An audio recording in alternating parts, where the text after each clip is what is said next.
this show, we really want to encourage people to live their deep desires, to go and try that path that hasn't been approached, to do it even when you might feel like all those voices against you. And this is what I want to ask you about. But I always find it's helpful to first see, like, what is the mission that you're focusing on right now? I love that question. For me, I grew up the oldest of five. My dad worked Wall Street in New York City. My grandmother's from Puerto Rico, so he's a Puerto Rican immigrant.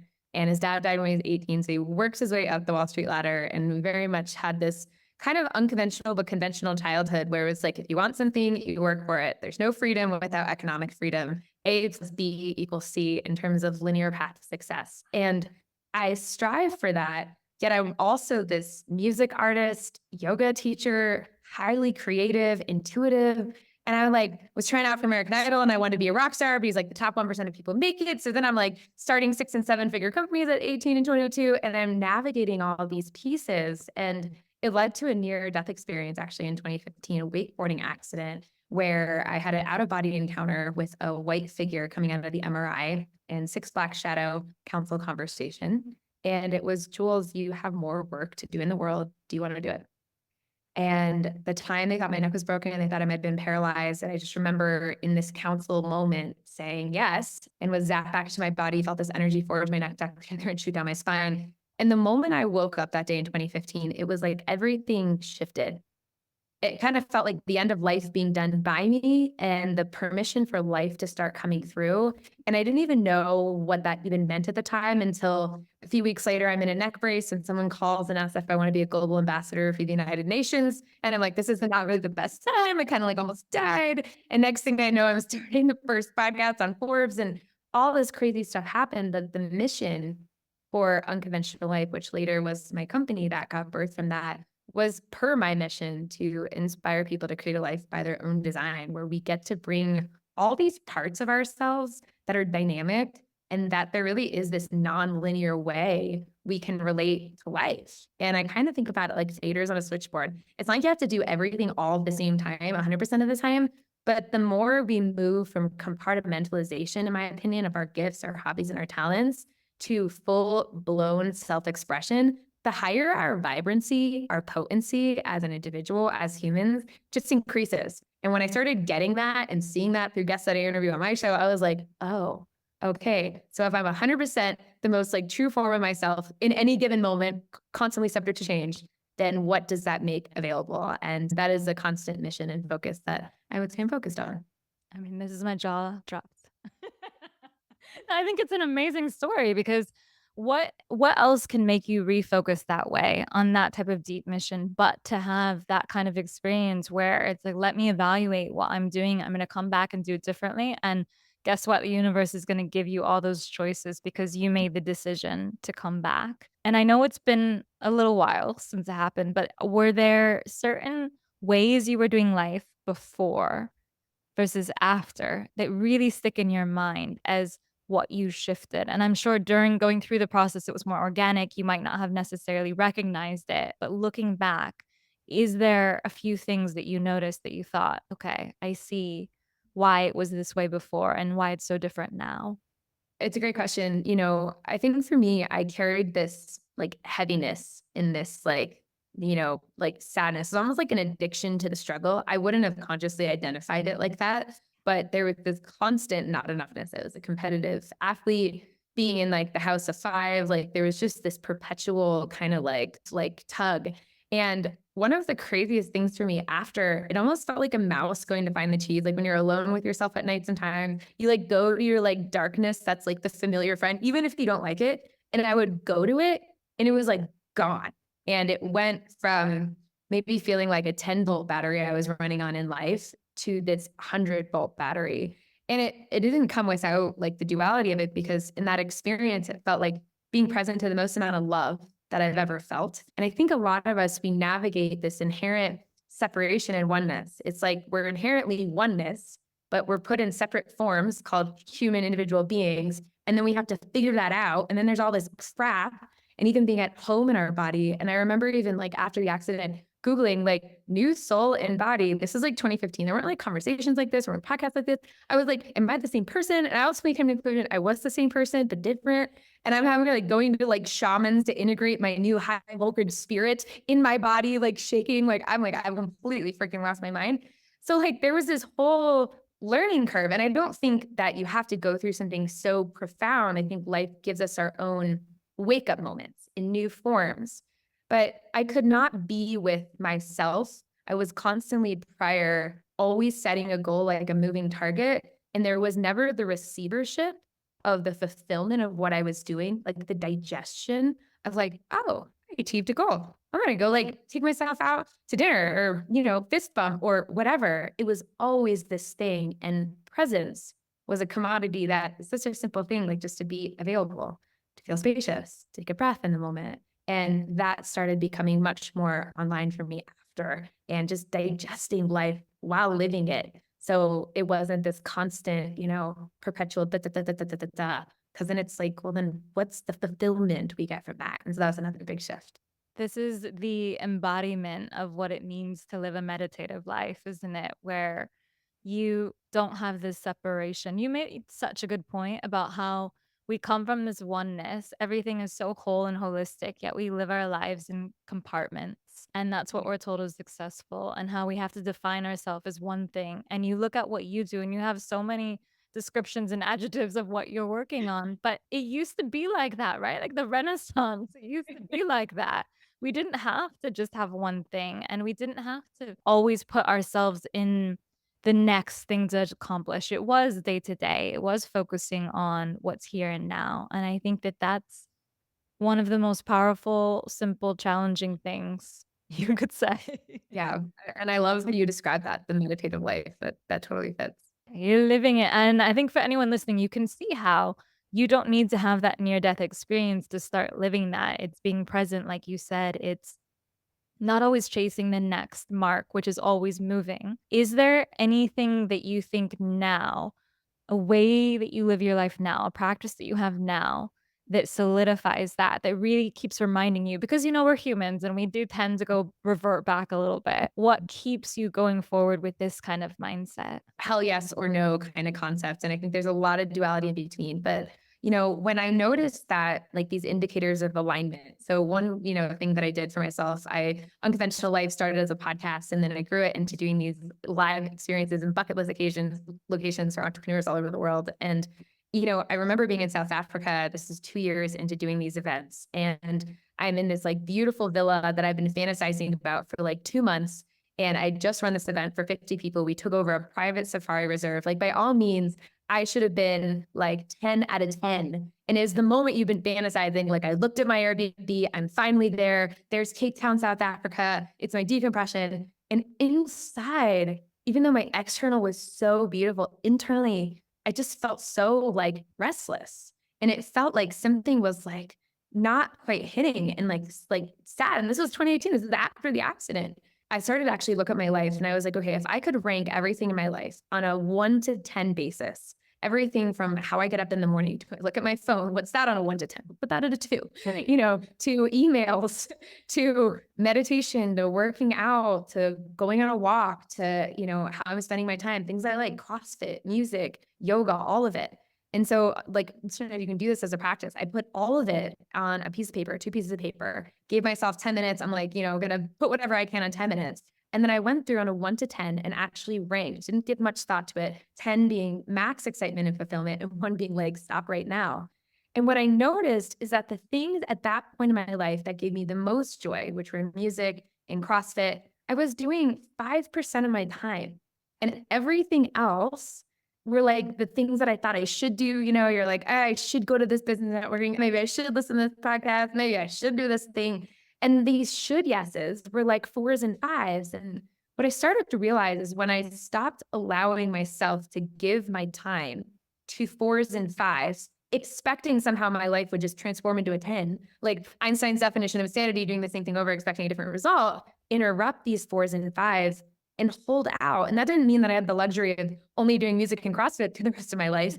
It meant that I could actually start bringing awareness to my total picture And instead of doing fours and fives, like going to 3 networking events, weekend after weekend, because I thought this should be the thing, I was like, what if I just hold out for the one that feels like a 10, and maybe I go to one in 3 months rather than one a week, but then that one in 3 months, that's a 10 out of 10 gives a 10 out of 10 result. And wow, I meet the business partner or the investor or the whatever. And so I started shifting.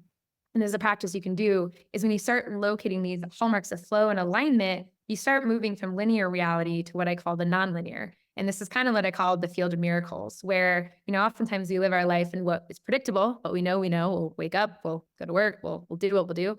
And then there's the realm of potentiality where like A plus B doesn't equal C. It could equal like a toaster or a microwave. But we've had these moments in our life, right? Where life manufactures these synchronicities.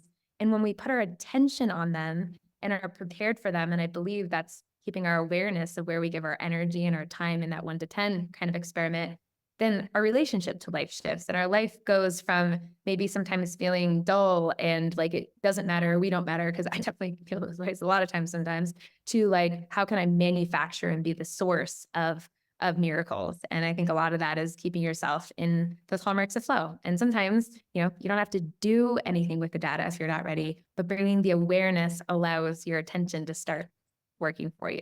It's a reflective exercise, like a journaling one, but it's very specific, and Mhm. it allows people to see. I love this fours and fives comment because when you think about the big excuse is always, "I don't have time to do this. I would love to do this, but I don't have time." And truthfully, your time is limited and it does have to come from somewhere, and it can come from the fours and fives and it can go into something different. There was an interview I did a long time ago when I was a research assistant, and it was Pierre Omidyar had said, he was like, there's these data points in your life. And when you were speaking, I thought of this, like visually, it was popping up that there's these data points in your life. Something happens that links them all and it creates something beautiful, this design that you never would have been able to logically think. So you Yeah. have to be open to these things because maybe you go to CrossFit and you meet your business partner. Like you just don't know.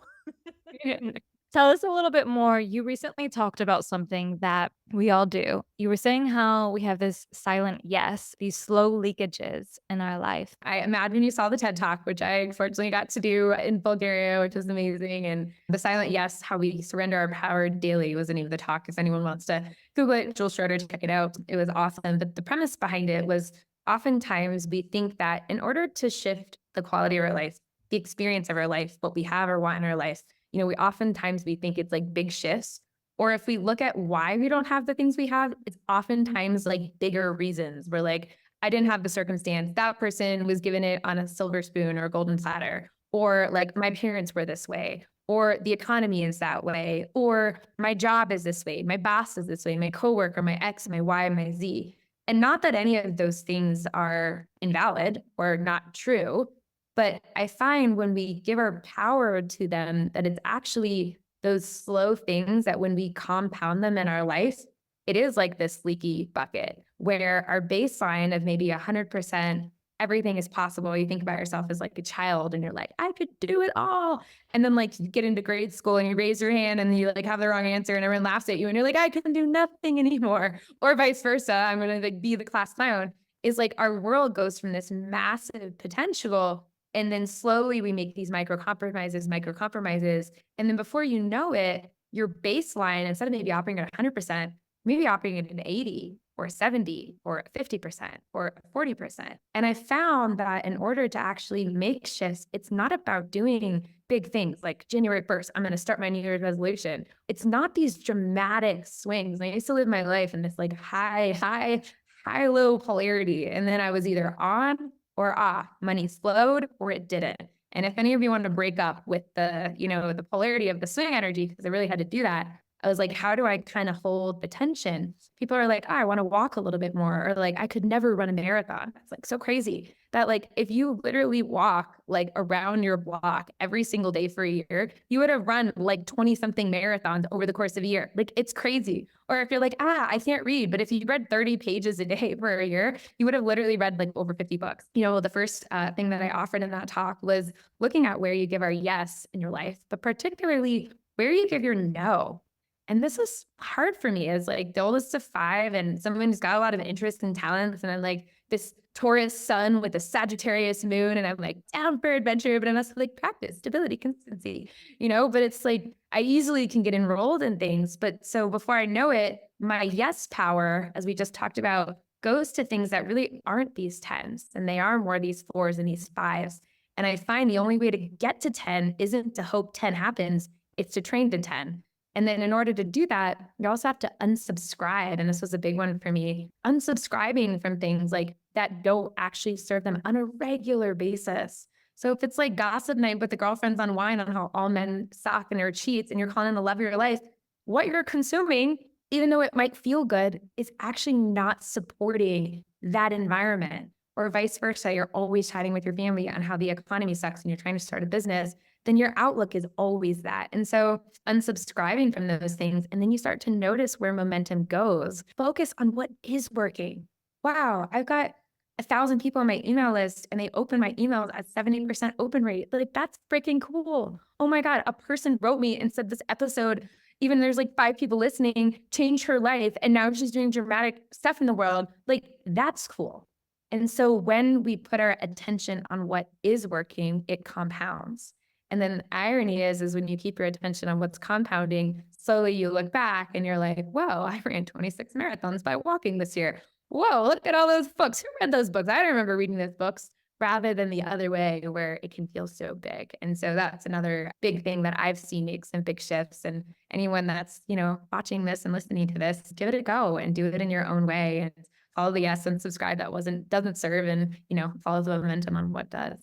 You talked about this in such a interesting way because you can see how there's thousands of decisions we make every single day, the small choices, the subconscious and the conscious, which you're talking about, that feed into the reality that you have, and you think it's gonna be that big dramatic one, like you said, like, "Oh, I wanna run a marathon, so I'm gonna sign up to get a coach." But it's also all those, like, small habits and those small choices and the things you choose not to do as well as the things you do that allow you to get to that reality. And when you were talking about the things that are related, but you don't necessarily recognize, like starting a business and then talking about how bad the economy is, that's not, you wouldn't make the direct translation of, "Oh, maybe I shouldn't do that." But it totally makes sense when you say it because, yeah, of course, like it's gonna color your outlook, which is then gonna color what you see, and then also means you'll miss out on some things that might have really helped you because your mind is not framed to open anything that's not this cloudy gloom and doom. I think we do that in many ways for business owners and not, that we have these small things that we think don't matter. I think I told you, we talked about on your show about how I lost my voice. And one of the things I found when I couldn't speak is I couldn't wake up and say how tired I was or how I didn't sleep well. And that small shift actually started to change the day. So this is amazing what you're saying. I'm totally sold on it. I know we don't have a ton of time, but I wanna make sure I ask you as well about the work that you're doing because you've taken something which was a message about difference, unconventional life, doing things that are in your heart and that maybe seem impossible or so different from anyone you know, and you've made it into a whole community. Can you talk a little bit about how you do that? Like ways that people can find you, interact with the work you do? You're still doing the bucket list trips, I think, as well? We are. Yeah, we totally are. So, yeah, Unconventional Life, as I shared, it started from that near death experience and then it ended up being the first podcast on Forbes. And I remember I just gone to Forbes under 30 and they were podcasts on the time. And especially the concept of unconventional life, I wrote a 3-page thing on what the unconventional life is. But it's this desire that each one of us has a unique blueprint. And as we get to learn and create more permission for that blueprint, whatever expression that it is, then more of us becomes whole and the world becomes more whole and we have more fun and more enjoyment, in the process. And so that led to, doing a Forbes call and there's like 150 plus articles if people like to read articles, to 400 plus episodes on the podcast. It reached millions of people, 75 different countries. It was crazy. Like, I don't even know how this girl who had frankly no journalism experience and was dyslexic, somehow that happened to. God obviously knew what God was doing and, follow everything I just shared and all that. And there's a lot of like, twists and turns and challenges along the way. And then that led one day to a visceral dream where I woke up after 9 months of running the podcast where I saw 30 entrepreneurs gathering and the word Bali came out of my mouth. And it was in 2016. It was the vision for the first live event. And I was running a digital marketing agency in the background at the time. I was actually like selling guitar DVDs to men over 50, fans of Neil Young, making like 20 grand a month. So like talk about like what was not linear, right? I'm like having a near death experience, still running my marketing agency, this podcast. Now I'm like doing this on Forbes. Now I'm having a dream. And I'm like so underqualified, complete introvert, extrovert. And I'm like, you want me to do what? You want me to bring people to Bali with no experience? And like, fortunately, I found a friend, and 3 months later, we sold out the first event. And it was the first time in Bali, day 5, that I felt like I finally found my form for all my gifts. So it was like, I taught yoga, we ate yummy food, we geeked out on travel, connecting, all this stuff. And I told people, I don't know if we'll do it again or when, where, how much, but give me money and we'll make it happen. And people started giving me $500 on the spot to a event somewhere in the future, some unknown place. And that led to us in Italy 5 months later. And flash forward, we've now done retreats for groups of 30 to several hundred on all 7 continents. We did another group in Antarctica this past year. We just got back from Cuba. Our next event is actually going to be in December in Okinawa, Japan, which is one of the blue zones where they live to 100. So we're going to dive into that, which is going to be rad. But I like to say we keep doing these events, and they're, these 5-day life and business accelerators for people to take the mask off, connect with other epic humans. And as like to say, feel good naked in your own way. Check out the events, check out the podcast, and you'll learn all this stuff. And if you're into music, I just rebranded my music name. I took my mom's maiden name, Jules King. I've been working with a bunch of incredible songwriters out of Nashville. So we are dropping the first single next month, depending on when this airs. But Jules King, put in Spotify, you'll find some Habab music if that's your thing as well. Amazing. There's no way anyone listening can't find one thing in there that is getting you to light up and get inspired and you want to know more about. Thank you so much for being here and for sharing a message that it's not just okay, but like it's encouraged to go out and fill all these different passions and to listen to that little inner voice. Thanks so much. Thanks so much for having me.